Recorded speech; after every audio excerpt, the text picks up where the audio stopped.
Alright, so y'all can notice something a bit different. No more rod knock. Oh. So what I did yesterday is I really pulled it apart again. Pulled the head off the cylinder and the cylinder off the block. And inspected the piston and the bottom end bearings and everything for damage and stuff. So basically what I ended up doing was replacing the wrist pin that holds the piston to the connecting rod, and all the bottom end bearings were fine. There was no play in them at all. So I just replaced the wrist pin.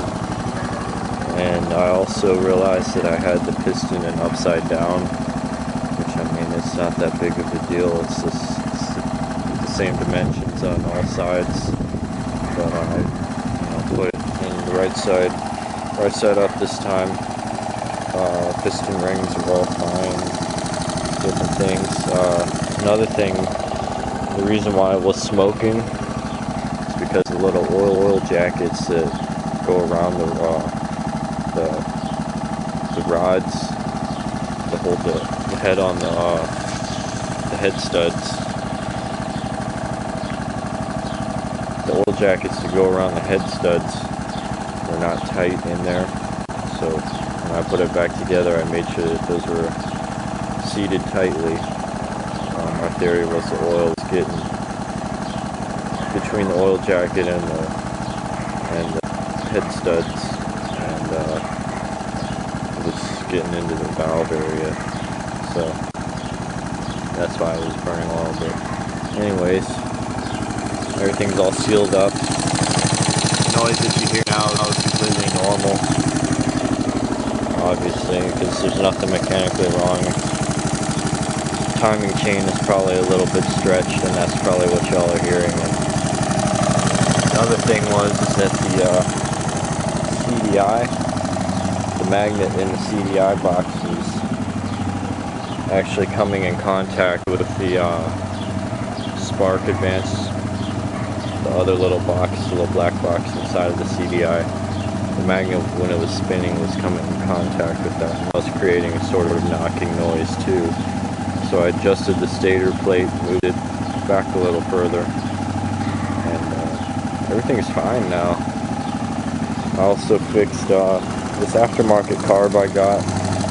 It's really good carb. I mean, it just makes this thing purr, but they screwed one thing up. It was the petcock. These little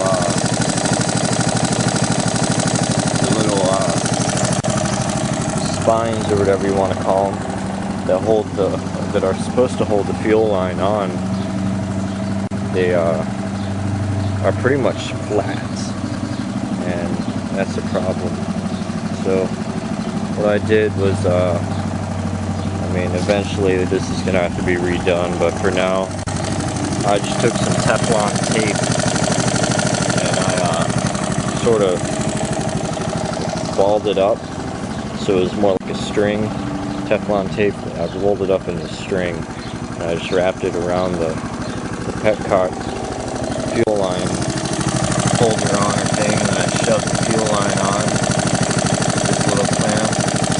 Get eaten by ants, I'm sorry. So yeah, those are on tight now, so it shouldn't be leaking any more gas, because it probably leaked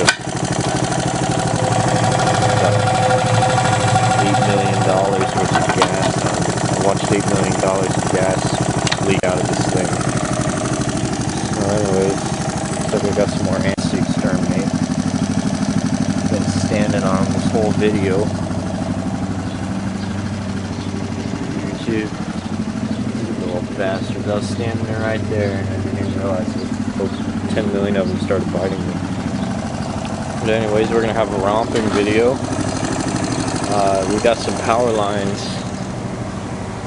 Well, this whole neighborhood, the power lines are underground, which is very nice, but there is a main string of power lines that come from a substation that's right near here, and it's like a good mile long strip of mowed grass underneath those power lines. So I think that would be a good little area to take it to. I mean, it's about a block from my street, so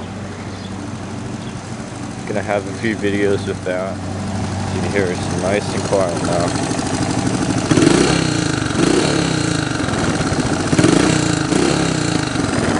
Doesn't smoke either. No more burning oil. That smoke right there is it's just air fuel mixture.